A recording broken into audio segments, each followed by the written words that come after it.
Okay.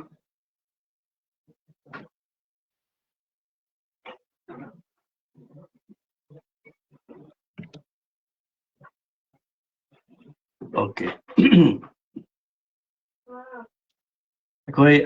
ngarang makha chathaki ba live to muk hawrasi ngarang khoi ne nagi basi mobile phone addiction si kamaina akhoi dagi lokthok kadage haibagi matang akhoi chawrak pamani nagre ngasi gi ani suba part haiba tare asidana akhoi na kamaina akhoi gi mobile phone sina ngarang makha chathaki ba adi kamaina akhoi gi mobile phone si na akhoi gi cha singda kamaina oirai magi oirakpagi magi nature of mobile phone addiction se masigi si akoi yam kupna bodi naina kadoini aduna chawrakpa khoigi mobile phone addiction oirakpagi magi factor ani khak layeba haiba factor ani si akoina masi yengdaba yade masigi factor ani si akoina muna khanga kanda atopa sub branches khara leri adu singsu yengsi akoina sigi mobile phone addiction si aina haibagumna khoigi parents singnadi yam kanna masi khangbadi oiramgani adubu akoigi cha singna angang singnadi mobile phone addiction si masana accept taw de haidi moi mobile phone mayam sina taragadi thado harakani haibagi mama ibungo nangsi pung masingdagi henba yade sumaina tawba yade kain instruction mayam piragasu angang singsina learning deba magi adugi maram adum laigani learning nabagi maram su lai ko aduna mapung oina mama mapa singna saiki mobile phone addiction je taw taragadi cha singda aikoina loinabagi maong amasung aikoina mobile phone yam toina mu mama pa basina pairagadi macha singsu amu kuna recover piba ngamte aduna mobile phone gi addiction gi lying natra treatment sidi bot mama mapa amasung macha animaki daita adum mathau tai aduna ni aikoina mapung oina akogi counseling center da lakho taragadi treatment se masa khak natana mama mapa ulpa singi so bhag ana akoina wari dum sabi yaba adi psychoeducate tobi bai tare ataragadi masana taw kadaba thaba khudimak singtu so mama pana support toba ngamjai aduna yamna saiki maru ai na logjai hauji akoina sigi factor ani do akoi yengsi akoina mobile phone addiction si kamaina akogi icha singda masi oirakpage amasung makoida karamna mobile phone addiction si oiribano haibagi factor ani dudi ahanbada akoina kari kawi ha kanda dual diagnostics addiction hai dual diagnostic addiction sigi dual oiba diagnostic internet addiction hai ai amu haijage akoina DDIA hai habadi dual diagnostics internet addiction haibase masi ai explain tawrakini ko sigise karino haibama adu ani subadana akoina new internet addiction haiba addiction ji makhal ani laye magi factor hai tarene sigi ahanbana dual diagnostic internet addiction haibama ani subasina new addiction natra new internet addiction haibama hariba sigi ani sigi maramna angang mobile phone natra mi dra mobile phone addiction chu pagi maram oi haiba ai hambadai santok taksa ge wadudi dual diagnostic internet addiction haris atai kresnate kanagumba angang amata natra kanagumba mi amata magi addiction je karina maram oira i hai matamda mangonda wakhan gi natra pungning gi laina naraba adu taragadi madugi wakhan pungning gi laina na bo taragadi madugi wakhan pungning gi laina do angang aduna natra mi aduna hanabagi tamakta pothana bagi tamakta magi pothana ba maram thiriye sigi pothana ba maram thirak matam sida hojiki hariba kanose aina hajariba dual diagnostic kogi internet addiction je masi oire haidi suppose sumaina harasine mangonda akogi tamu tabak na laina am lay khalaje tabak am pen tawba tam na laina am mangon yawre sigi tabak na bagi laina si mana pen killer sare tra ama masara ga so ifa phagat pangam dre ꯑꯇꯥꯗꯤ ꯃꯥꯅ ꯃꯗꯨꯒꯤꯗꯣ ꯄꯣꯊꯥꯅꯕꯒꯤꯗꯃꯛꯇ mechanism ꯅꯠꯇ꯭ꯔꯒ means ꯈꯔ ꯁꯤꯖꯤꯟꯅꯔꯦ ꯑꯗꯣ ꯄꯣꯊꯥꯅꯕꯒꯤꯗꯃꯛꯇ ꯃꯥꯅ mobile ꯐꯣꯟꯗ ꯁꯨꯝ ꯌꯦꯡꯕ ꯑꯗꯒꯤ ꯃꯉꯣꯟꯗ ꯋꯥꯈꯜ ꯌꯥꯝ ꯅꯨꯡꯉꯥꯏꯇꯕꯗꯣ ꯀꯣꯛꯅꯕꯒꯤꯗꯃꯛꯇ ꯏꯁꯩꯒꯨꯝꯕ ꯒꯦꯝꯒꯨꯝꯕ ꯁꯨꯝ ꯁꯥꯟꯅꯕ ꯑꯗꯒꯤ ꯃꯉꯣꯟꯗ ꯉꯁꯥꯏꯒꯤ ꯗꯤꯄ꯭ꯔꯦꯁꯟꯒꯨꯝꯕ ꯅꯥꯔꯛꯄ ꯍꯥꯏꯇꯥꯔꯦ ꯑꯩꯈꯣꯏꯒꯤ ꯅꯥꯏꯇꯣꯝ ꯇꯥꯅꯤꯡꯕꯒꯤ ꯄꯣꯠꯀꯨꯝꯕ ꯂꯥꯛꯑꯀꯥꯟꯗ ꯃꯗꯨꯒꯤꯗꯣ ꯃꯥꯅ ꯀꯥꯎꯊꯣꯛꯅꯕꯒꯤꯗꯃꯛꯇ ꯃꯣꯕꯥꯏꯜ ꯐꯣꯟꯒꯨꯝꯕ ꯒꯦꯝꯒꯨꯝꯕ ꯁꯥꯟꯅꯔꯛꯄ ꯑꯁꯤꯕꯨꯅꯤ ꯃꯈꯣꯏꯅ ꯉꯁꯥꯏꯒꯤ ꯗ꯭ꯋꯦꯜ ꯗꯥꯏꯒꯅꯣꯁꯇꯤꯛ ꯏꯟꯇꯔꯅꯦꯠ ꯑꯦꯗꯤꯛꯁꯟ ꯍꯥꯏꯁꯦ ꯉꯁꯥꯏꯒꯤ ꯂꯥꯏꯅꯥ ꯂꯩꯔꯕ ꯃꯤ ꯅꯠꯇ꯭ꯔꯒꯅ ꯃꯁꯥꯒꯤ ꯀ꯭ꯔꯣꯅꯤꯛ ꯑꯣꯏꯕ ꯗꯤꯖꯤꯁ ꯂꯩꯕ ꯃꯤꯁꯤꯡꯅ ꯉꯁꯥꯏꯒꯤ ꯁꯤꯒꯤ ꯏꯟꯇꯔꯅꯦꯠ ꯑꯦꯗꯤꯛꯁꯟꯁꯦ ꯌꯥꯝ ꯆꯥꯎꯅ ꯇꯧꯋꯤ ꯍꯥꯏꯌꯦ ꯃꯁꯤꯒꯤꯁꯤ ꯑꯩꯅ ꯍꯥꯏꯕ ꯅꯠꯇꯦ ꯍꯧꯖꯤꯛꯀꯤ ꯍꯥꯏꯔꯤꯕ ꯑꯃꯦꯔꯤꯀꯟ ꯁꯥꯏꯀꯥꯇ꯭ꯔꯤ ꯑꯦꯁꯣꯁꯤꯌꯦꯁꯟ ꯑꯃꯁꯨꯡ DSM-5ꯀꯤ ꯃꯇꯨꯡ ꯏꯟꯅ ꯍꯥꯏꯔꯤꯕ ꯆꯥꯡꯌꯦꯡ ꯀꯌꯥ ꯇꯧꯔꯕ ꯃꯇꯨꯡꯗ ꯈ꯭ꯋꯥꯏꯗꯒꯤ ꯍꯦꯟꯅ ꯃꯣꯕꯥꯏꯜ ꯐꯣꯟ ꯑꯦꯗꯤꯛꯁꯟ ꯑꯣꯏꯔꯝꯕꯁꯤꯡꯁꯦ ꯃꯄꯨꯡ ꯑꯣꯏꯅ ꯃꯈꯣꯏꯒꯤ ꯃꯦꯟꯇꯦꯜ ꯍꯦꯜꯊ ꯄ꯭ꯔꯣꯕ꯭ꯂꯦꯝ ꯂꯩꯔꯝꯕ ꯑꯌꯥꯝꯕꯅ ꯑꯣꯏꯔꯝꯃꯦꯕ ꯁꯤꯒꯤ ꯃꯦꯟꯇꯦꯜ ꯍꯦꯜꯊ ꯄ꯭ꯔꯣꯕ꯭ꯂꯦꯝꯁꯤ ꯃꯈꯣꯏꯅ ꯄꯣꯊꯥꯖꯅꯕꯒꯤꯗꯃꯛꯇ ꯀꯥꯎꯖꯅꯕꯒꯤꯗꯃꯛꯇ ꯑꯗꯨꯒ ꯔꯤꯂꯤꯐ ꯐꯪꯅꯕꯒꯤꯗꯃꯛꯇ ꯃꯈꯣꯏꯅ ꯏꯟꯇꯔꯅꯦꯠꯁꯦ ꯃꯣꯕꯥꯏꯜ ꯐꯣꯟꯁꯦ ꯃꯈꯣꯏꯅ ꯇꯨꯜ ꯑꯃ ꯑꯣꯏꯅ ꯈꯨꯠꯂꯥꯏ ꯑꯃ ꯑꯣꯏꯅ ꯃꯦꯗꯤꯁꯤꯟ ꯑꯃ ꯑꯣꯏꯅ ꯁꯤꯖꯤꯟꯅꯩꯌꯦꯕ ꯃꯁꯤꯒꯤꯁꯦ ꯁꯨꯝ ꯇꯣꯏꯅ ꯁꯤꯖꯤꯟꯅꯈ꯭ꯔꯕꯅꯤꯅ ꯑꯩꯈꯣꯏꯅ ꯃꯤꯗꯨꯒꯤ ꯗꯣꯄꯥꯃꯤꯟꯒꯤ ꯂꯦꯚꯦꯜꯁꯦ ꯍꯦꯟꯒꯠꯂꯛꯄ ꯁꯦꯔꯣꯇꯣꯅꯤꯟꯒꯤ ꯂꯦꯚꯦꯜ ꯍꯦꯟꯒꯠꯂꯛꯄ ꯑꯗꯨꯒ ꯑꯣꯛꯁꯣꯇꯣꯅꯤꯅꯆꯤꯡꯕ ꯉꯁꯥꯏꯒꯤ ꯕ꯭ꯔꯦꯟ ꯍꯣꯔꯃꯣꯟꯁꯤꯡ ꯑꯗꯨꯒ ꯍꯦꯄꯤ ꯍꯣꯔꯃꯣꯟꯁꯤꯡꯁꯦ ꯁꯨꯝ ꯍꯦꯟꯒꯠꯂꯛꯄꯒꯤ ꯃꯔꯝꯅ ꯍꯧꯖꯤꯛꯀꯤ ꯍꯥꯏꯔꯤꯕ ꯑꯦꯗꯤꯛꯁꯟ ꯑꯣꯏꯔꯛꯄꯒꯤ ꯃꯔꯝꯅꯤ ꯍꯥꯏꯅ DSM-5 ꯑꯃꯁꯨꯡ ICD-10ꯒꯤ ꯔꯤꯄꯣꯔꯠꯅ ꯍꯥꯏꯔꯤ ꯑꯗꯨꯅ ꯑꯩꯈꯣꯏꯅ ꯑꯉꯥꯡ ꯑꯃ ꯃꯣꯕꯥꯏꯜ ꯐꯣꯟ ꯍꯦꯛꯇ ꯑꯦꯗꯤꯛꯁꯟ ꯑꯣꯏꯔꯦ ꯍꯥꯏꯁꯤ ꯃꯥꯒꯤ ꯐꯦꯛꯇꯔ ꯑꯍꯥꯟꯕꯗ ꯃꯗꯨꯅꯁꯨ ꯑꯣꯏꯕ ꯌꯥꯏ ꯍꯥꯏꯕꯅꯤ ꯑꯅꯤꯁꯨꯕꯗ ꯃꯣꯕꯥꯏꯜ ꯐꯣꯟ ꯑꯦꯗꯤꯛꯁꯟ ꯑꯣꯏꯔꯛꯄꯒꯤ ꯑꯅꯤꯁꯨꯕ ꯐꯦꯛꯇꯔ ꯅꯠꯇ꯭ꯔꯒꯅ ꯃꯥꯒꯤ ꯑꯦꯗꯤꯛꯁꯟ ꯃꯑꯣꯡꯁꯦ ꯑꯩꯈꯣꯏꯅ ꯍꯥꯏꯖꯈꯤꯕ ꯅ꯭ꯌꯨ ꯏꯟꯇꯔꯅꯦꯠ ꯑꯦꯗꯤꯛꯁꯟ ꯍꯥꯏꯕꯁꯦ ꯁꯤꯒꯤ ꯅ꯭ꯌꯨ ꯏꯟꯇꯔꯅꯦꯠ ꯑꯦꯗꯤꯛꯁꯟꯁꯤꯗꯗꯤ ꯑꯩꯈꯣꯏꯅ ꯀꯃꯥꯏꯅ ꯇꯧꯏ ꯍꯥꯏꯕ ꯃꯇꯝꯗ ꯑꯇꯩ ꯀꯔꯤꯁꯨ ꯅꯠꯇꯦ ꯃꯁꯤꯗꯗꯤ ꯑꯩꯈꯣꯏꯒꯤ ꯑꯉꯥꯡꯁꯤꯡ ꯁꯤꯒꯤ ꯑꯌꯥꯝꯕꯁꯤ ꯃꯃꯥ ꯃꯄꯥꯁꯤꯡꯅ ꯌꯥꯝ ꯇꯣꯏꯅ ꯊꯦꯡꯅꯕ ꯁꯔꯨꯛ ꯑꯃꯅꯤ ꯑꯗꯨꯒ ꯃꯁꯤꯒꯤꯁꯤꯡꯁꯤ ꯔꯤꯀꯣꯚꯔ ꯇꯧꯕꯗ ꯑꯗꯨꯝ ꯌꯥꯝꯅ ꯊꯨꯅ ꯔꯤꯀꯣꯚꯔ ꯇꯧꯕ ꯉꯝꯃꯤ ꯁꯤꯒꯤꯁꯤꯃ ꯉꯁꯥꯏꯒꯤ ꯗ꯭ꯋꯦꯜ ꯗꯥꯏꯒꯅꯣꯁꯇꯤꯛ ꯑꯩꯈꯣꯏꯒꯤ ꯉꯁꯥꯏ ꯗ꯭ꯋꯦꯜ ꯗꯥꯏꯒꯅꯣꯁꯇꯤꯛ ꯏꯟꯇꯔꯅꯦꯠ ꯑꯦꯗꯤꯛꯁꯟꯁꯤꯗꯗꯤ ꯃꯉꯣꯟꯗ ꯀꯥꯎꯟꯁꯤꯂꯤꯡ ꯄꯤꯕꯁꯤ ꯈꯔ ꯑꯗꯨꯝ ꯃꯇꯝ ꯈꯔ ꯁꯥꯡꯅ ꯆꯪꯒꯅꯦꯕ ꯔꯤꯀꯣꯚꯔꯤ ꯇꯧꯕꯁꯤ ꯈꯔ ꯋꯥꯏ ꯍꯥꯏꯕ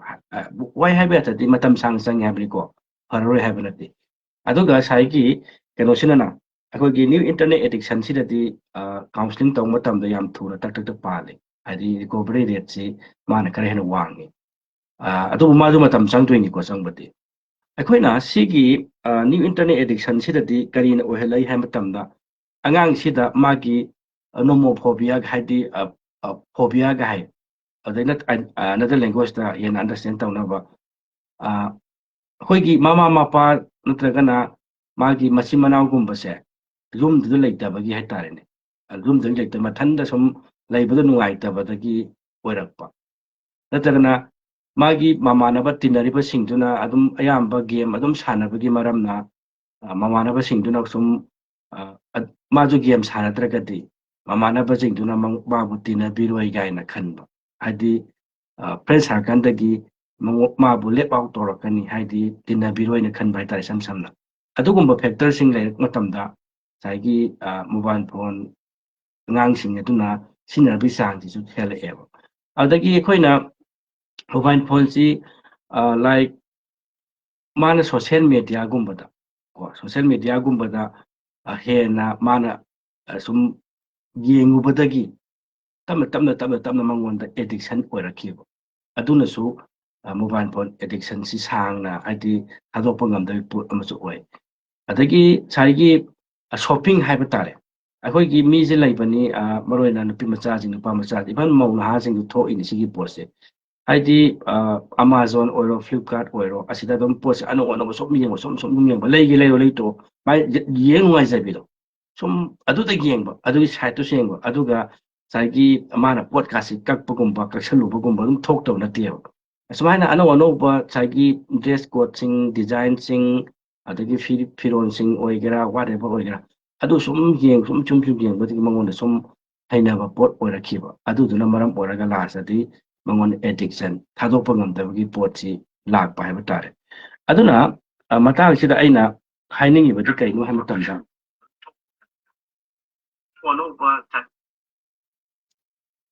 ꯑꯗꯨꯅ ꯃꯇꯥꯡꯁꯤꯗ ꯑꯩꯅ ꯍꯥꯏꯅꯤꯡꯉꯤꯁꯤ ꯑꯇꯩ ꯀꯔꯤꯁꯨ ꯅꯠꯇꯦ ꯑꯩꯈꯣꯏꯒꯤ ꯏꯆꯥꯁꯤꯡꯁꯤꯗ ꯃꯥꯒꯤ ꯏꯟꯚꯥꯏꯔꯟꯃꯦꯟ ꯑꯗꯨꯒꯤ ꯃꯇꯨꯡ ꯏꯟꯅ ꯍꯥꯏꯗꯤ ꯃꯥꯒꯤ ꯑꯀꯣꯏꯕꯗ ꯊꯣꯛꯂꯤꯕ ꯎꯔꯤꯕ ꯊꯦꯡꯅꯔꯤꯕ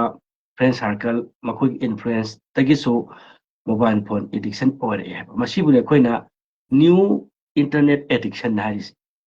ꯃꯁꯤꯗꯗꯤ ꯃꯥꯒꯤ ꯏꯟꯚꯥꯏꯔꯟꯃꯦꯟ ꯆꯦꯟꯖ ꯇꯧꯔꯒꯗꯤ ꯃꯥꯒꯤ ꯀꯣꯒꯅꯤꯇꯤቭ ꯕꯤꯍꯦꯕꯤꯌꯔ ꯆꯦꯟꯖ ꯇꯧ ꯇꯥꯔꯒꯗꯤ ꯐꯩꯌꯦꯕ ꯊꯨꯅ ꯑꯗꯣ ꯉꯁꯥꯏꯒꯤ ꯑꯍꯥꯟꯕꯒꯤ ꯑꯩꯅ ꯄꯜꯂꯤꯕ ꯗꯨꯋꯦꯜ ꯗꯥꯏꯒꯅꯣꯁꯇꯤꯛ ꯏꯟꯇꯔꯅꯦꯠ ꯑꯦꯗꯤꯛꯁꯟꯁꯤꯗꯗꯤ ꯃꯥꯒꯤ ꯏꯟꯇꯔꯅꯦꯠꯅꯦꯕ ꯃꯄꯥꯟꯒꯤ ꯅꯠꯇꯕ ꯃꯄꯥꯟꯒꯤ ꯄ꯭ꯔꯦꯁꯔ ꯉꯥꯛ ꯅꯠꯇꯕ ꯃꯅꯨꯡꯗꯒꯤ ꯃꯥꯒꯤ ꯋꯥꯈꯜ ꯅꯨꯡꯉꯥꯏꯇꯕ ꯃꯦꯟꯇꯦꯜ ꯍꯦꯜꯊꯇꯨ ꯂꯩꯕ ꯃꯔꯝꯅ ꯄꯣꯊꯥꯅꯕꯒꯤꯗꯃꯛꯇ ꯉꯁꯥꯏꯒꯤ ꯔꯦꯁ ꯊꯤꯔꯛꯑꯦ ꯃꯥꯒꯤ ꯄꯤꯁ ꯊꯤꯔꯛꯑꯦꯕ ꯀꯥꯝ ꯃꯥꯏꯟ ꯊꯤꯔꯛꯑꯦꯕ ꯃꯗꯨꯒꯤ ꯀꯥꯝ ꯃꯥꯏꯟ ꯑꯃꯁꯨꯡ ꯑꯩꯈꯣꯏꯒꯤ ꯄꯤꯁꯇꯣ ꯏꯅꯔ ꯄꯤꯁꯇꯣ ꯐꯪꯅꯕꯒꯤꯗꯃꯛꯇ ꯍꯧꯖꯤꯛꯀꯤ ꯍꯥꯏꯔꯤꯕ ꯑꯉꯥꯡꯁꯤꯡꯁꯤꯅ ꯃꯣꯕꯥꯏꯜ ꯐꯣꯟ ꯁꯤꯖꯤꯟꯅꯔꯛꯄꯒꯤ ꯃꯔꯝꯅꯤ ꯍꯥꯏ ꯃꯁꯤꯒꯤꯁꯤ ꯑꯩꯅ ꯍꯥꯏꯖꯕꯒꯨꯝꯅ ꯁꯤꯒꯤ DSM-5 ꯑꯃꯁꯨꯡ ICD-10 ꯁꯤꯅ ꯑꯁꯨꯃꯥꯏꯅ classification of the mobile phone addiction ꯁꯤ ꯃꯈꯣꯏꯅ ꯈꯥꯏꯗꯣꯛꯏ ꯑꯗꯨꯕꯨ ꯃꯁꯤꯒꯤ ꯀ꯭ꯂꯥꯁꯤꯐꯤꯀꯦꯁꯟꯁꯤꯡꯁꯤꯒꯤ ꯃꯇꯨꯡ ꯏꯟꯅ ꯃꯈꯣꯏꯒꯤ ꯇ꯭ꯔꯤꯠꯃꯦꯟ ꯑꯗꯨꯝ ꯃꯥꯟꯅꯗꯦ ꯇ꯭ꯔꯤꯠꯃꯦꯟ ꯃꯥꯟꯅꯗꯦ ꯍꯥꯏꯕ ꯑर्थꯗꯤ ꯃꯣꯏꯒꯤ ꯀꯩꯅꯣꯁꯦ ꯃꯇꯝ ꯆꯪꯕꯒꯤ ꯃꯑꯣꯡꯁꯤꯡ ꯑꯗꯨꯝ ꯈꯦꯠꯅꯩꯌꯦꯕ ꯑꯅꯗꯔ ꯂꯦꯡꯒ꯭ꯋꯦꯖꯇꯁꯨ ꯑꯩꯅ ꯍꯥꯏꯖꯕꯗꯣ ꯉꯁꯥꯏꯒꯤ ꯋꯥꯈꯜ ꯑꯦꯡꯖꯥꯏꯇꯤ ꯅꯥꯕ ꯅꯠꯇ꯭ꯔꯒ ꯗꯤꯄ꯭ꯔꯦꯁꯟ ꯅꯥꯕ ꯃꯤ ꯑꯃꯗ ꯃꯥꯒꯤ ꯄꯣꯊꯥꯅꯕꯒꯤꯗꯃꯛꯇ ꯃꯣꯕꯥꯏꯜ ꯐꯣꯟꯁꯦ ꯑꯗꯨꯝ ꯌꯦꯡꯖꯕ ꯃꯤꯗꯨꯗꯗꯤ ꯃꯣꯕꯥꯏꯜ ꯐꯣꯟ ꯊꯛ ꯂꯧꯊꯣꯛꯄ ꯌꯥꯗ꯭ꯔꯤꯕ ꯑꯗꯨꯅ ꯃꯥꯒꯤ ꯗꯤꯄ꯭ꯔꯦꯁꯟꯗꯨ ꯍꯥꯟꯅ ꯉꯁꯥꯏꯒꯤ ꯂꯧꯊꯣꯛꯅꯕꯒꯤꯗꯃꯛꯇ ꯑꯗꯨꯒꯤ ꯇ꯭ꯔꯤꯠꯃꯦꯟꯗꯨ ꯆꯠꯊꯗꯕ ꯌꯥꯔꯣꯏꯕ ꯑꯗꯨꯅ ꯗꯤꯄ꯭ꯔꯦꯁꯟ ꯅꯥꯕ ꯃꯤꯗꯨ ꯑꯣꯏꯇꯥꯔꯒꯗꯤ ꯉꯁꯥꯏꯒꯤ ꯃꯥꯒꯤ ꯗꯤꯄ꯭ꯔꯦꯁꯟꯗꯨꯅ ꯃꯔꯝ ꯑꯣꯏꯔꯒ ꯃꯣꯕꯥꯏꯜ ꯐꯣꯟ ꯁꯤꯖꯤꯟꯅꯔꯛꯏꯅꯦꯕ ꯀꯔꯤꯒꯨꯝꯕ ꯗꯤꯄ꯭ꯔꯦꯁꯟꯗꯨ ꯐꯔꯒꯗꯤ ꯃꯥ ꯃꯣꯕꯥꯏꯜ ꯐꯣꯟ ꯁꯤꯖꯤꯟꯅꯔꯣꯏꯗꯣꯏꯅꯦꯕ ꯑꯅꯗꯔ ꯂꯦꯡꯒ꯭ꯋꯦꯖꯇ ꯇꯨꯝꯕ ꯌꯥꯗꯕ ꯃꯤ ꯂꯩꯌꯦꯕ ꯉꯁꯥꯏꯒꯤ ꯏꯟꯁꯣꯃꯤꯌꯥ ꯇꯧꯕ ꯇꯨꯝꯕ ꯌꯥꯗꯕ ꯃꯤ ꯑꯩꯈꯣꯏ ꯗꯤꯄ꯭ꯔꯦꯁꯟ ꯇꯧꯔꯒ ꯇꯨꯝꯕ ꯌꯥꯗꯕ ꯑꯗꯨꯝ ꯋꯥꯈꯜ ꯆꯔꯥꯡꯅꯕ ꯑꯗꯨꯝ ꯂꯩꯌꯦꯕ ꯑꯁꯤꯒꯤ ꯇꯨꯝꯕ ꯌꯥꯗꯕꯗꯨꯅ ꯃꯔꯝ ꯑꯣꯏꯔꯒ ꯇꯨꯝꯕ ꯌꯥꯅꯕꯒꯤꯗꯃꯛꯇ ꯃꯥ ꯏꯁꯩ ꯇꯥꯕ ꯅꯠꯇ꯭ꯔꯒ ꯃꯣꯕꯥꯏꯜ ꯐꯣꯟ ꯁꯤꯖꯤꯟꯅꯕ ꯑꯣꯏꯔꯛꯑꯦꯕ ꯑꯗꯨ ꯇꯥꯔꯗꯤ ꯂꯧꯊꯣꯛꯇꯣꯏꯁꯦ ꯃꯣꯕꯥꯏꯜ ꯐꯣꯟꯗꯨ ꯂꯧꯊꯣꯛꯀꯗꯕ ꯅꯠꯇꯦꯕ ꯇꯨꯝꯕ ꯌꯥꯗꯕꯗꯣ ꯍꯥꯟꯅ ꯇ꯭ꯔꯤꯠꯃꯦꯟ ꯇꯧꯅꯦꯕ ꯑꯗꯨꯒ ꯃꯣꯕꯥꯏꯜ ꯐꯣꯟꯗꯣ ꯑꯃꯨꯛ ꯃꯉꯣꯟꯗꯒꯤ ꯇ꯭ꯔꯤꯠꯃꯦꯟ ꯇꯧꯕꯤꯒꯅꯤ ꯍꯥꯏꯗꯤ ꯑꯍꯥꯟꯕꯗ ꯑꯗꯨꯅꯅꯤ ꯃꯣꯏꯅ ꯗꯨꯋꯦꯜ ꯗꯥꯏꯒꯅꯣꯁꯇꯤꯛ इंटरनेट एडिक्शन है ड्यूअल डायग्नोस्ट है ड्यूअल अनी है अनी थोना डायग्नोस तौनी है DSM-5 की रिपोर्ट की अखोना अगांग हेक्ट मोबाइल फोन एडिक्शन चूरे है मागी इनर हीलिंग से मागी मेंटल हेल्थ से असीम चेक हान तौ मथौ ताई मेंटल हेल्थ ची करिगुम लेतारगदी मेंटल हेल्थ तू अदुसु हेल्प तौगदबनी ट्रीटमेंट तौगदबनी same time mobile phone treatment तौगदबनी अदुना अमखत ट्रीटमेंट तौ यारोय सी पोसिमा अदे अनीसुबदा सागी न्यू इंटरनेट एडिक्शन सिदती करिनो हाकांदा अंगांगी सागी मागी ममाना बदुना मरम ओरगा माजी मोबाइल फोन गेमर ओरे खलसे अवतारदी माना गेमर ओरे से मागी एनवायरनमेंट तो ने अवदी एनवायरनमेंट टू चेंज तौनबगिदमक्ता माना सागी वारी साबा अखोइना वारी साबी मथौ तारे खुदमने नंगी नमानबसिंदो यामना गेमर सिंगसे इमा तिनबा पामदे बाबा तिनबा पामदे सुमक महुत्ता सुमाय लाइक पागदम हाना मागी गोल गुम्बा मागी पुंसिगी पांदम गुम्बा खंगन बिबा तारगदी मागी ममानबसिंदुदे खुदक्तदि मा लापथोकपा ngमोयबा तम तमना लापथोकनबगिदमक्ता अदुगी प्रोग्राम सिंग आइगी ददुम लेजै अदुम अखोइना वारी सारगा अंगांग कया अमा मोबाइल फोन एडिक्शन तौरंबदगी रिकवर सख्रबनी अदुगा मदुगी टेस्टिमोनीसु अखोइदा अदुम लेइरी अꯩꯅ ꯍꯥꯏꯅꯤꯡꯉꯤ ꯄꯣꯠꯇꯤ ꯀꯩꯅꯣ ꯀꯥꯟꯗ ꯉꯁꯥꯏꯒꯤ ꯅ꯭ꯌꯨ ꯏꯟꯇꯔꯅꯦꯠ ꯑꯦꯗꯤꯛꯁꯟꯗꯗꯤ ꯑꯅꯤꯁꯨꯕꯒꯤ ꯐꯦꯁꯁꯦ ꯃꯁꯤꯗꯤ ꯄ꯭ꯔꯣꯕ꯭ꯂꯦꯝ ꯅꯠꯇꯦꯕ ꯀꯥ ꯍꯦꯟꯅ ꯑꯗꯨꯝ ꯃꯃꯥ ꯃꯄꯥꯅ ꯂꯣꯏꯅꯕ ꯍꯩꯇꯕꯒꯤ ꯑꯥꯏꯗꯔ ꯅꯠꯇ꯭ꯔꯒꯅ ꯑꯉꯥꯡꯗꯨꯗ ꯍꯧꯖꯤꯛꯀꯤ ꯇꯁꯦꯡꯅ ꯃꯥꯅ ꯄꯥꯝꯃꯤꯕ ꯄꯨꯟꯁꯤꯒꯤ ꯄꯥꯟꯗꯝꯗꯨ ꯃꯁꯛ ꯈꯪꯕ ꯉꯝꯗꯕꯒꯤ ꯐꯦꯛꯇꯔꯁꯤꯡ ꯑꯣꯏꯕ ꯌꯥꯏꯑꯕ ꯑꯗꯨꯅ ꯉꯁꯥꯏꯒꯤ ꯑꯁꯤꯒꯨꯝꯕ ꯃꯄꯥꯟꯗꯒꯤ ꯄꯤꯔꯛꯄ ꯄ꯭ꯔꯦꯁꯔꯅ ꯃꯔꯝ ꯑꯣꯏꯔꯒ ꯑꯉꯥꯡꯗꯨꯅ ꯃꯣꯕꯥꯏꯜ ꯐꯣꯟꯗ ꯌꯥꯝꯅ ꯍꯦꯟꯅ ꯑꯦꯗꯤꯛꯁꯟ ꯇꯧ ꯇꯥꯔꯒꯗꯤ ꯑꯩꯈꯣꯏꯅ ꯃꯈꯣꯏꯗ ꯃꯈꯣꯏꯒꯤ ꯒꯣꯜ ꯁꯦꯝꯕꯤꯕ ꯅꯠꯇꯅ ꯎꯄꯥꯏ ꯂꯩꯇꯦ ꯑꯃꯁꯨꯡ ꯃꯈꯣꯏꯗ ꯑꯩꯈꯣꯏꯅ ꯀꯣꯒꯅꯤꯇꯤቭ ꯕꯤꯍꯦꯕꯤꯌꯔ ꯊꯦꯔꯥꯄꯤꯗ ꯂꯩ CBT ꯀꯥꯏꯅ ꯑꯗꯒꯤ ACT ꯀꯥꯏꯅ ꯂꯩ ꯑꯁꯤꯒꯨꯝꯕ ꯊꯦꯔꯥꯄꯤ ꯄ꯭ꯔꯣꯁꯦꯁꯁꯤꯡ ꯑꯗꯨꯒ ꯑꯩꯈꯣꯏꯅ MTHR ꯊꯦꯔꯥꯄꯤꯒꯨꯝꯕ ꯑꯗꯒꯤ ꯑꯩꯈꯣꯏꯒꯤ ꯂꯣꯒꯣ ꯊꯦꯔꯥꯄꯤꯒꯨꯝꯕ ꯍꯥꯏꯔꯤꯕꯁꯤꯡꯁꯤ ꯑꯉꯥꯡꯁꯤ ꯆꯠꯊꯔꯒ ꯑꯗꯨꯝ ꯐꯩ ꯑꯗꯨ ꯉꯁꯥꯏꯒꯤ ꯀ꯭ꯔꯣꯅꯤꯛ ꯑꯣꯏꯕ ꯂꯩꯅꯥꯒ ꯂꯣꯏꯅꯕ ꯃꯤ ꯍꯥꯏꯕ ꯇꯥꯔꯦ ꯃꯈꯣꯏꯗꯗꯤ ꯉꯁꯥꯏꯒꯤ ꯊꯦꯔꯥꯄꯤ ꯄ꯭ꯔꯣꯁꯦꯁꯁꯨ ꯆꯪꯉꯤ सेम टाइम मेडिसिन चंगे हाइदि हिदाक लांथक मखोय चाबा चंगे अदुना जायगी साइकेट्रिक डॉक्टर सेम टाइम ꯉꯁꯥꯏꯒꯤ ꯀꯥꯎꯟꯁꯤꯂꯤꯡ ꯑꯅꯤꯒꯤ ꯇ꯭ꯔꯤꯠꯃꯦꯟꯁꯤ ꯄꯨꯟꯅ ꯑꯉꯥꯡꯗꯨꯗ ꯄꯤꯕ ꯃꯇꯝꯗ ꯃꯇꯝ ꯆꯪꯖꯔꯒꯁꯨ ꯇꯞꯅ ꯇꯞꯅ ꯔꯤꯀꯣꯚꯔ ꯂꯥꯛꯀꯅꯤ ꯑꯗꯨ ꯅꯠꯇ ꯇꯥꯔꯒꯗꯤ ꯉꯁꯥꯏꯒꯤ ꯇ꯭ꯔꯤꯠꯃꯦꯟ ꯑꯃꯈꯛ ꯇꯧꯕ ꯌꯥꯗꯦ ꯍꯥꯏꯕ ꯑꯅꯗꯔ ꯂꯦꯡꯒ꯭ꯋꯦꯖꯇ ꯑꯗꯨꯒ ꯉꯁꯥꯏꯒꯤ ꯏꯟꯇꯔꯅꯦꯠ ꯑꯦꯗꯤꯛꯁꯟꯗꯗꯤ ꯉꯁꯥꯏꯒꯤ ꯃꯥꯒꯤ ꯏꯟꯚꯥꯏꯔꯟꯃꯦꯟꯇꯨ ꯆꯦꯟꯖ ꯇꯧꯔꯒ ꯃꯥꯒꯤ ꯀꯣꯒꯅꯤꯇꯤꯚ ꯊꯤꯡꯀꯤꯡꯁꯦ ꯆꯦꯟꯖ ꯇꯧꯍꯜꯂꯒ ꯇꯞꯅ ꯇꯞꯅ ꯑꯗꯨꯃꯥꯏꯅ ꯔꯤꯀꯣꯚꯔ ꯄꯤꯕ ꯌꯥꯏ ꯑꯁꯤꯅꯤ ꯉꯁꯥꯏꯒꯤ ꯃꯄꯨꯡ ꯑꯣꯏꯅ ꯃꯣꯕꯥꯏꯜ ꯐꯣꯟ ꯏꯟꯇꯔꯅꯦꯠ ꯑꯦꯗꯤꯛꯁꯟ ꯍꯥꯏꯇꯥꯔꯦ ꯃꯣꯕꯥꯏꯜ ꯐꯣꯟꯁꯤ ꯏꯟꯇꯔꯅꯦꯠ ꯑꯦꯗꯤꯛꯁꯟꯁꯤ ꯀꯃꯥꯏꯅ ꯑꯩꯈꯣꯏꯅ ꯍꯦꯟꯗꯜ ꯇꯧꯒꯅꯤ ꯍꯥꯏꯕ ꯑꯗꯨꯒ ꯀꯃꯥꯏꯅ ꯃꯈꯣꯏꯁꯤꯡꯁꯤ ꯑꯣꯏꯔꯛꯄꯒꯦ ꯍꯥꯏꯕꯗꯣ ꯑꯗꯨꯅ ꯑꯩꯈꯣꯏꯅ ꯁꯤꯒꯤꯁꯤꯗ ꯃꯣꯕꯥꯏꯜ ꯐꯣꯟ ꯑꯦꯗꯤꯛꯁꯟ ꯆꯨꯕ ꯃꯤꯁꯤꯡꯁꯤꯗ ꯑꯩꯈꯣꯏꯒꯤ ꯕꯥꯏꯑꯣꯂꯣꯖꯤꯀꯦꯜ ꯐꯦꯛꯇꯔꯗꯒꯤ ꯑꯣꯏꯔꯛꯄꯁꯨ ꯂꯩ ꯍꯥꯏꯕ ꯑꯅꯗꯔ ꯂꯦꯡꯒ꯭ꯋꯦꯖꯇ ꯑꯗꯣ ꯑꯩꯈꯣꯏꯅ ꯕꯥꯏꯑꯣꯂꯣꯖꯤꯀꯦꯜ ꯐꯦꯛꯇꯔ ꯍꯥꯏꯇꯥꯔꯗꯤ ꯃꯥꯁꯤ ꯃꯥꯒꯤ ꯄꯣꯛꯂꯛꯄꯗꯒꯤ ꯑꯣꯏꯅ ꯑꯩꯈꯣꯏꯒꯤ ꯑꯉꯥꯡꯁꯤꯡꯁꯤꯒꯤ ꯕꯥꯏꯑꯣꯂꯣꯖꯤꯀꯦꯜꯂꯤ ꯍꯥꯏꯗꯤ ꯃꯥꯒꯤ ꯕ꯭ꯂꯗ ꯂꯥꯏꯟꯗ ꯀꯔꯤꯒꯨꯝꯕ ꯗꯤꯐꯦꯛꯁꯟ ꯅꯠꯇ꯭ꯔꯒꯅ ꯀꯔꯤꯒꯨꯝꯕ ꯈꯔ ꯑꯁꯣꯏꯕ ꯅꯠꯇ꯭ꯔꯒ ꯃꯥꯒꯤ ꯃꯦꯟꯇꯦꯜꯂꯤ ꯑꯣꯏꯅꯈꯤꯇꯪ ꯔꯤꯇꯥꯔꯗꯦꯠ ꯑꯣꯏꯔꯛꯄ ꯑꯗꯨꯕꯨꯅꯦ ꯑꯩꯈꯣꯏꯅ ꯕꯥꯏꯑꯣꯂꯣꯖꯤꯀꯦꯜ ꯐꯦꯛꯇꯔ ꯍꯥꯏꯁꯦ ꯑꯗꯨꯒ ꯉꯁꯥꯏꯒꯤ ꯑꯩꯈꯣꯏꯅ ꯑꯃꯨꯛ ꯁꯤꯒꯤ ꯕꯥꯏꯑꯣꯂꯣꯖꯤꯀꯦꯜ ꯐꯦꯛꯇꯔꯁꯤꯡꯗ ꯑꯩꯈꯣꯏꯒꯤ ꯇ꯭ꯔꯤꯠꯃꯦꯟ ꯄ꯭ꯂꯥꯟꯁꯤꯡ ꯂꯩ ꯀꯃꯥꯏꯅ ꯇ꯭ꯔꯤꯠꯃꯦꯟ ꯇꯧꯒꯗꯒꯦ ꯍꯥꯏꯕ ꯀꯣ ꯁꯤꯒꯤ ꯇ꯭ꯔꯤꯠꯃꯦꯟ ꯄ꯭ꯂꯥꯟꯁꯤꯡ ꯑꯗꯒꯤ ꯑꯩꯈꯣꯏꯅ ꯈ꯭ꯋꯥꯏꯗꯒꯤ ꯍꯦꯟꯅ ꯁꯤꯒꯤ ꯇ꯭ꯔꯤꯠꯃꯦꯟ ꯄ꯭ꯂꯥꯟꯁꯤꯗ ꯑꯩꯅ ꯋꯥꯔꯤ ꯁꯥꯅꯤꯡꯕꯁꯤ ꯁꯤꯃꯛꯁꯤ ꯇꯧꯕꯤꯌꯨ ꯑꯗꯨꯝ ꯀꯥꯟꯅꯒꯅꯤ ꯇꯧꯕꯇꯕꯨ ꯌꯥꯝꯅ ꯄ꯭ꯔꯣꯐꯦꯁꯅꯦꯜꯂꯤ ꯑꯣꯏꯅ ꯆꯠꯊꯕ ꯑꯃꯁꯨ ꯆꯪꯏ ꯑꯗꯨꯕꯨ ꯃꯃꯥ ꯃꯄꯥꯁꯤꯡꯅ ꯁꯤꯒꯤ ꯇ꯭ꯔꯤꯠꯃꯦꯟꯒꯤ ꯁ꯭ꯇꯥꯏꯜꯁꯤ ꯈꯪꯉꯒꯁꯨ ꯃꯁꯤ ꯑꯗꯨꯝ ꯄꯥꯏꯈꯠꯄ ꯌꯥꯏ ꯑꯥꯏꯗꯔ ꯇꯁꯦꯡꯅ ꯌꯥꯝꯅ ꯆꯦꯂꯦꯟꯖꯦꯁ ꯑꯣꯏꯔꯒꯗꯤ ꯑꯗꯨꯝ ꯑꯩꯅ ꯍꯥꯏꯕꯒꯨꯝꯅ ꯑꯣꯐꯤꯁꯇ ꯑꯗꯨꯝ ꯄꯨꯕꯤꯔꯛꯎ ꯑꯗꯨꯒ ꯑꯩꯈꯣꯏ ꯍꯥꯏꯔꯤꯕ ꯑꯉꯥꯡꯁꯤꯡ ꯑꯗꯨꯒꯤ ꯇ꯭ꯔꯤꯠꯃꯦꯟ ꯑꯗꯨꯝ ꯑꯩꯈꯣꯏ ꯆꯠꯊꯃꯤꯟꯅꯁꯤ ꯀꯩꯁꯨ ꯀꯥꯏꯕ ꯂꯩꯇꯦ ꯑꯩꯈꯣꯏ ꯁꯥꯏꯠꯇꯒꯤꯁꯨ ꯍꯦꯜꯞ ꯇꯧꯖꯒꯦ ꯑꯩꯈꯣꯏꯒꯤ ꯑꯣꯐꯤꯁꯁꯤ ꯊꯧꯕꯥꯜ ꯕꯖꯥꯔꯗ ꯂꯩꯕꯅꯤ ꯑꯩꯈꯣꯏꯒꯤ ꯗꯣꯔ ꯇꯨ ꯗꯣꯔ ꯀꯦꯌꯔ ꯀꯟꯁꯜꯇꯦꯟꯅ ꯑꯗꯨꯝ ꯍꯪꯕꯤꯔꯒ ꯑꯗꯨꯝ ꯉꯁꯥꯏꯒꯤ ꯃꯃꯥ ꯃꯄꯥꯁꯤꯡꯅ ꯑꯗꯨꯝ ꯂꯥꯛꯄꯤꯌꯨ ꯑꯗꯨꯒ ꯑꯩꯒꯤ ꯁꯥꯏꯠꯇꯒꯤꯁꯨ ꯍꯦꯜꯞ ꯇꯧꯖꯒꯦ ꯑꯗꯨꯕꯨ ꯃꯃꯥ ꯃꯄꯥꯅ ꯌꯨꯝꯗ ꯇꯧꯕ ꯌꯥꯕ ꯇ꯭ꯔꯤꯠꯃꯦꯟ ꯑꯅꯤꯈꯛ ꯂꯩ ꯁꯤꯒꯤ ꯇ꯭ꯔꯤꯠꯃꯦꯟꯁꯤꯅꯤ ꯌꯥꯝꯅ ꯃꯔꯨ ꯑꯣꯏꯁꯦ ꯑꯍꯥꯟꯕꯗ ꯑꯩꯈꯣꯏꯅ ꯃꯣꯇꯤꯚꯦꯁꯅꯦꯜ ꯏꯟꯇꯔꯚꯤꯌꯨ ꯍꯥꯏ ꯁꯤꯒꯤ ꯃꯣꯇꯤꯚꯦꯁꯅꯦꯜ ꯏꯟꯇꯔꯚꯤꯌꯨꯁꯤ ꯌꯥꯝ ꯃꯔꯨ ꯑꯣꯏ ꯍꯥꯏꯕꯗꯤ ꯑꯉꯥꯡ ꯑꯗꯨꯗ ꯃꯣꯕꯥꯏꯜ ꯐꯣꯟꯁꯤ ꯊꯥꯗꯣꯛꯅꯕꯒꯤꯗꯃꯛꯇ ꯐꯨꯕ ꯅꯠꯇ꯭ꯔꯒ ꯆꯩꯕ ꯅꯠꯇꯕ ꯑꯩꯈꯣꯏꯅ ꯇꯧꯔꯤꯁꯤꯅ ꯃꯣꯕꯥꯏꯜ ꯐꯣꯟꯁꯤ ꯊꯥꯗꯣꯛꯅꯕꯒꯤꯗꯃꯛ ꯑꯉꯥꯡꯁꯤ ꯐꯨꯕ ꯆꯩꯕ ꯅꯠꯇ꯭ꯔꯒꯅ ꯄꯅꯤꯁꯃꯦꯟ ꯇꯧꯕ ꯅꯠꯇ꯭ꯔꯒꯅ ꯑꯉꯥꯡꯗꯨꯒꯤ ꯃꯣꯔꯦꯜꯁꯦ ꯍꯔꯠ ꯇꯧꯅꯕ ꯑꯣꯏꯅ ꯇ꯭ꯔꯤꯠꯃꯦꯟ ꯇꯧꯅꯕ ꯍꯣꯠꯅꯩꯌꯦꯕ ꯃꯗꯨꯒꯤ ꯄꯣꯠꯇꯣ ꯋꯥꯛꯁꯨꯡꯇꯧ ꯇꯧꯔꯣꯏꯕ ꯑꯃꯨꯛ ꯍꯧꯔꯛꯀꯅꯦꯕ ꯑꯗꯨꯅ ꯈ꯭ꯋꯥꯏꯗꯒꯤ ꯍꯦꯟꯅ ꯃꯔꯨ ꯑꯣꯏꯁꯤ ꯀꯩꯅꯣ ꯀꯥꯟꯗ ꯃꯣꯇꯤꯚꯦꯁꯅꯦꯜ ꯏꯟꯇꯔꯚꯤꯌꯨ ꯍꯥꯏꯕ ꯇꯥꯔꯗꯤ ꯑꯉꯥꯡꯁꯤꯗꯅꯦ ꯃꯥꯒꯤ ꯀꯦꯔꯤꯌꯔ ꯒꯣꯜ ꯑꯃ ꯋꯥꯔꯤ ꯁꯥꯕꯤꯔꯒ ꯀꯃꯥꯏꯅ ꯇꯧꯔꯒ ꯃꯣꯕꯥꯏꯜ ꯐꯣꯟꯁꯤꯗꯒꯤ ꯊꯥꯗꯣꯛꯅꯕꯒꯤ ꯃꯥꯒꯤ ꯀꯣꯄꯤꯡ ꯃꯦꯅꯦꯖꯃꯦꯟꯇꯣ ꯀꯃꯥꯏꯅ ꯇꯧꯒꯗꯒꯦ ꯍꯥꯏꯕꯁꯤ ꯑꯩꯈꯣꯏꯅ ꯃꯉꯣꯟꯗ ꯃꯣꯇꯤꯚꯦꯠ ꯇꯧꯕꯤꯕ ꯃꯥꯒꯤ ꯉꯝꯒꯗꯕ ꯑꯦꯔꯤꯌꯥꯗꯣ ꯑꯗꯨꯅ ꯑꯉꯥꯡ ꯑꯃꯗꯒꯤ ꯅꯠꯇ꯭ꯔꯒ ꯃꯤ ꯑꯃꯗꯒꯤ ꯃꯣꯕꯥꯏꯜ ꯐꯣꯟ ꯄꯥꯏꯒꯅꯤ ꯍꯥꯏꯕꯗꯤ ꯌꯥꯔꯣꯏꯕ ꯑꯗꯨꯅ ꯄꯥꯏꯕ ꯇꯥꯔꯒꯁꯨ ꯄꯨꯡ 2ꯒꯤ ꯃꯈꯥꯗ ꯄꯥꯏꯍꯜꯂꯦ ꯍꯥꯏꯔꯒ ꯑꯉꯥꯡꯗꯨꯗ ꯃꯣꯇꯤꯚꯦꯠ ꯇꯧꯕꯤꯕ ꯑꯩꯈꯣꯏꯅ ꯁꯤꯕꯨ ꯃꯣꯇꯤꯚꯦꯁꯅꯦꯜ ꯏꯟꯇꯔꯚꯤꯌꯨꯤꯡ ꯍꯥꯏꯁꯦ ꯑꯉꯥꯡꯗꯣ ꯋꯥꯍꯪ ꯍꯪꯕ ꯁꯨꯝ ꯋꯥꯍꯪ ꯍꯪꯕ ꯃꯥꯒꯤ ꯄꯨꯟꯁꯤꯒꯤ ꯒꯣꯜꯁꯤ ꯀꯔꯤꯅꯣ ꯃꯥꯒꯤ ꯄꯥꯝꯖꯕꯁꯤꯅ ꯀꯔꯤꯅꯣ ꯑꯗꯨꯒ ꯃꯥꯅ ꯈꯜꯂꯤꯕꯁꯤꯅ ꯀꯔꯤꯅꯣ ꯇꯨꯡꯗ ꯑꯣꯏꯅꯤꯡꯉꯤꯕꯁꯤ ꯀꯔꯤꯅꯣ ꯁꯨꯃꯥꯏꯅ ꯃꯉꯣꯟꯗ ꯑꯩꯈꯣꯏ WH ꯀ꯭ꯋꯦꯁꯟ ꯍꯥꯏꯇꯥꯔꯦ ꯋꯥꯍꯪꯁꯦ ꯑꯗꯨꯝ ꯍꯪꯕꯤꯕ ꯁꯨꯝ ꯍꯪꯕꯤꯕ ꯑꯗꯨ ꯇꯥꯔꯒꯗꯤ ꯁꯨꯃꯥꯏꯅ ꯋꯥꯍꯪꯒꯨꯝꯕ ꯁꯨꯝ ꯍꯪꯕꯤꯔꯒ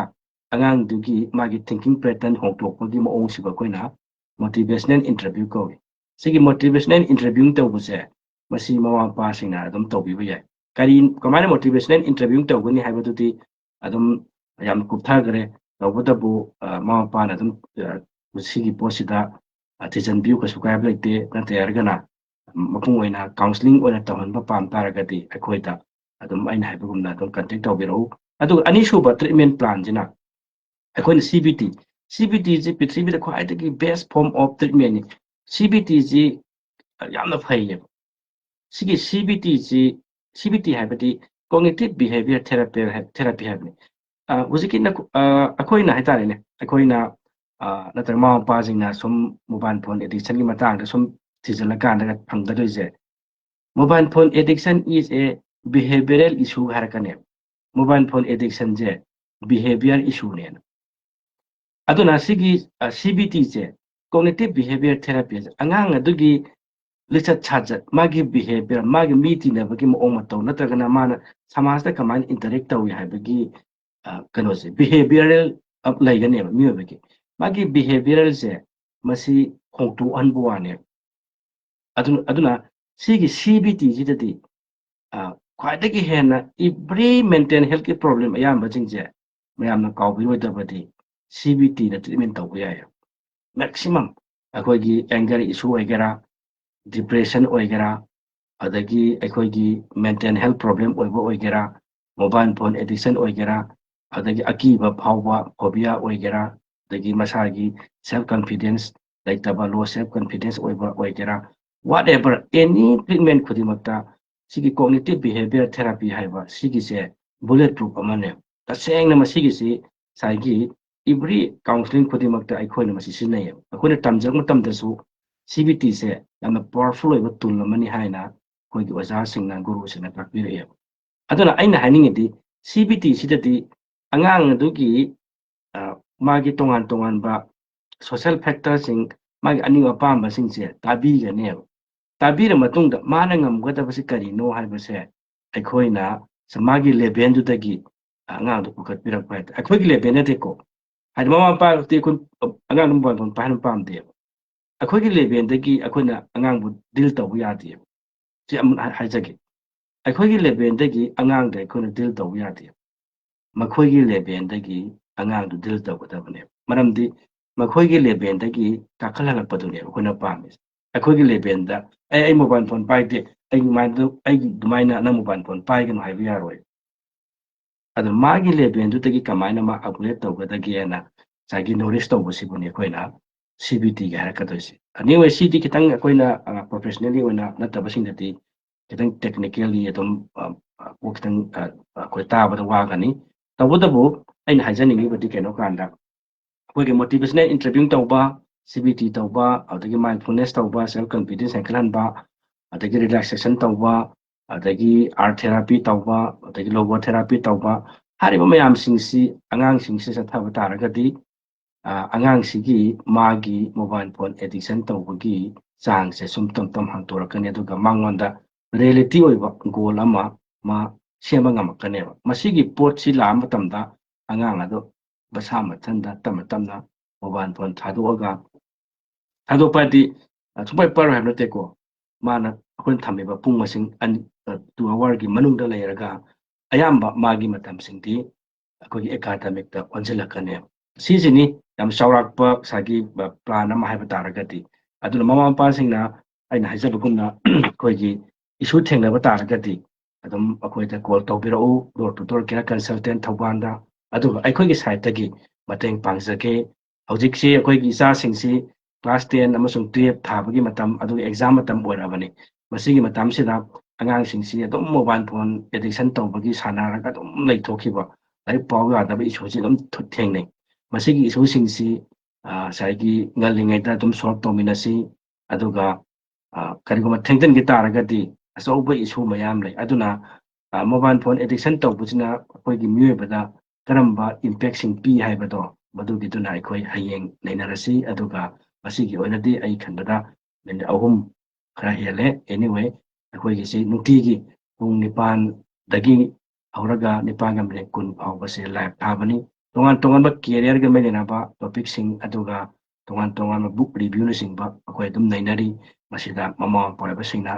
ꯁꯤꯌꯥꯔ ꯇꯧꯕ ꯀꯥꯎꯕꯤꯒꯅꯨ ꯑꯗꯨꯒ ꯑꯗꯨꯝ ꯃꯤꯁꯤꯡꯗꯨ ꯈꯪꯍꯟꯕꯤꯌꯨ ꯑꯩꯈꯣꯏ ꯈꯛ ꯈꯪꯕ ꯅꯠꯇꯕ ꯃꯤꯁꯤꯡꯁꯨ ꯈꯪꯍꯟꯁꯤ ꯑꯩꯈꯣꯏꯒꯤ ꯏꯆꯥ ꯈꯛ ꯈꯪꯍꯟꯕ ꯅꯠꯇꯕ ꯃꯤꯒꯤ ꯃꯆꯥꯗꯨꯁꯨ ꯑꯩꯒꯤ ꯏꯆꯥꯅ ꯄ꯭ꯔꯣꯕ꯭ꯂꯦꯝ ꯑꯣꯏꯔꯤꯅꯦꯕ ꯑꯗꯨꯅ ꯃꯈꯣꯏꯁꯨ ꯃꯃꯥ ꯃꯄꯥꯁꯤꯡꯁꯨ ꯄꯨꯟꯅ ꯚꯥꯞ ꯇꯥꯃꯤꯟꯅꯕ ꯑꯃ ꯆꯪꯉꯦꯕ ꯑꯗꯨꯅ ꯁꯤꯌꯥꯔ ꯇꯧꯕꯤꯕ ꯀꯥꯎꯕꯤꯗꯕ ꯑꯗꯨꯒ ꯑꯗꯨꯝ ꯑꯩꯈꯣꯏꯒꯤ ꯋꯥꯔꯤ ꯁꯥꯕꯤꯌꯨ ꯄꯨꯟꯅ ꯑꯑꯣꯟꯕ ꯑꯍꯣꯡꯕ ꯑꯃ ꯄꯨꯔꯛꯄ ꯇꯥꯔꯒꯗꯤ ꯁꯨꯡꯁꯣꯏ ꯁꯣꯏꯗꯅ ꯑꯩꯈꯣꯏꯒꯤ ꯃꯅꯤꯄꯨꯔꯗ ꯃꯣꯕꯥꯏꯜ ꯐꯣꯟꯒꯤ ꯑꯦꯗꯤꯛꯁꯟꯒꯤ ꯏꯁꯨꯁꯦ ꯌꯨꯝꯊꯣꯡ ꯈꯨꯗꯤꯡꯃꯛꯀꯤ ꯊꯦꯡꯅꯔꯕ ꯏꯁꯨ ꯑꯃ ꯑꯣꯏꯔꯕꯅꯤ ꯑꯗꯨꯅ ꯃꯁꯤꯗꯒꯤ ꯑꯩꯈꯣꯏ ꯏꯆꯥꯁꯤꯡꯁꯤꯕꯨ ꯄ꯭ꯔꯤꯚꯦꯟ ꯇꯧꯒꯦ ꯉꯥꯛꯊꯣꯛ ꯁꯦꯡꯗꯣꯛꯀꯦ ꯍꯥꯏ ꯇꯥꯔꯒꯗꯤ ꯃꯃꯥ ꯃꯄꯥ ꯑꯣꯏꯕ ꯑꯩꯈꯣꯏ ꯆꯦꯛꯁꯤꯟꯕ ꯃꯊꯧ ꯇꯥꯏ ꯈꯪꯕ ꯃꯊꯧ ꯇꯥꯏ ꯅꯩꯅꯕ ꯃꯊꯧ ꯇꯥꯏ ꯑꯗꯨꯒ ꯑꯩꯈꯣꯏ ꯏꯆꯥꯁꯤꯡꯗ ꯃꯁꯤꯁꯤꯡꯁꯦ ꯍꯧꯖꯤꯛꯀꯤ ꯇꯥꯟꯅꯃꯤꯟꯅꯕ ꯃꯊꯧ ꯇꯥꯏ ꯃꯁꯤ ꯋꯥꯐꯝꯗ ꯊꯝꯖꯔꯒ ꯉꯁꯤꯒꯤ ꯑꯣꯏꯅꯗꯤ ꯌꯦꯡꯕꯤꯔꯛꯈ꯭ꯔꯕ ꯆꯪꯕꯤꯔꯛꯈ꯭ꯔꯕ ꯂꯥꯏꯚꯇ ꯂꯩꯈ꯭ꯔꯕ ꯈꯨꯗꯤꯡꯃꯛꯄꯨ door two door care consulting ꯁꯥꯏꯠꯇ ꯀꯌꯥ ꯈꯨꯝꯅꯕ ꯎꯠꯆꯕꯅ ꯍꯌꯦꯡ ꯑꯃꯨꯛ ꯎꯅꯔꯁꯤ ꯍꯥꯏꯕ ꯋꯥꯐꯝ ꯊꯝꯖꯔꯒ ꯃꯁꯤꯒꯤꯗꯃꯛꯇꯗꯤ ꯒꯨꯗ ꯅꯥꯏꯠ ꯊꯦꯡꯛ ꯌꯨ